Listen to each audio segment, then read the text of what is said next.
आज हम सुनते हैं पीपल पतवारी की कथा।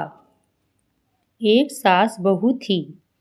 बहू रोज दूध बेचने जाया करती थी, लेकिन एक दिन उसने देखा कि औरतें पीपल पतवारी पूज रही हैं। तो उसने सोचा कि क्यों ना मैं भी पीपल पतवारी पूज लेती हूँ। सब तो पानी से सींच रही हैं, मैं दूध से सींच लेती हूँ। तो उसने रोज ऐसा ही किया। अब उसकी सास ने उससे पैसे मांगे कि तू दूध बेच कर आई है, मुझे पैसे दे। तो उसने बोला कि पूरा महीना हो जाएगा तब मैं दे दूंगी आपको पैसे। अब 1 महीना पूरा हो गया।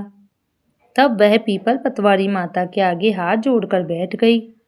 तब पीपल पतवारी माता ने उससे पूछा कि क्या हुआ, ऐसे सुस्त क्यों बैठी है।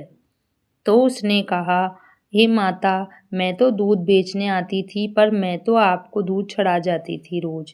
आज मेरी सास मुझसे पैसे मांगेगी तो मैं क्या दूंगी उसको।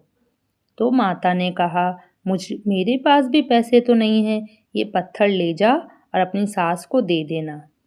तो उसने वैसा ही किया।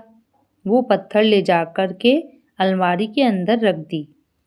फिर उसकी सास आई और बोली, ला दूध के पैसे दे दे। उसने कहा, जो मैं लाई हूँ वो अलमारी में रखा है। तो उसने अलमारी खोलकर देखा तो हीरे मोती जगमगा रहे थे। तब उसने सारी बात अपनी बहू से पूछी तो बहू ने बताया। फिर सास ने सोचा कि क्यों ना मैं भी ऐसा ही करूं और खूब धन कमाऊं। तो वह भी पीपल पतवारी माता को दूध चढ़ा देती।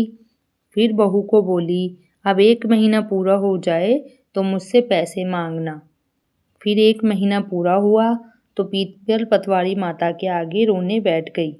तब माता बोली, जा ये पत्थर ले जा अलमारी में रख देना। और उसने वैसा ही किया। जब बहू ने पैसे के लिए पूछा तो उसने कहा, अलमारी में है, ले लो। अलमारी खोली तो उसमें कीड़े मकोड़े थे। तब वह जाकर पतवारी माता को लड़ने लगी कि माता, ये क्या किया तुमने। तब माता बोली, तेरी बहू की भक्ति सच्ची थी और तू पैसों की भूखी है, इसलिए मैंने तुझे कुछ नहीं दिया। जो सच्चे मन से माता की पूजा करता है, उन्हें जल चढ़ाता है और दूध चढ़ाता है, उन्हें ही माता धन दौलत सब देती हैं। हे माता, जैसे बहू को दिया वैसे सबको देना।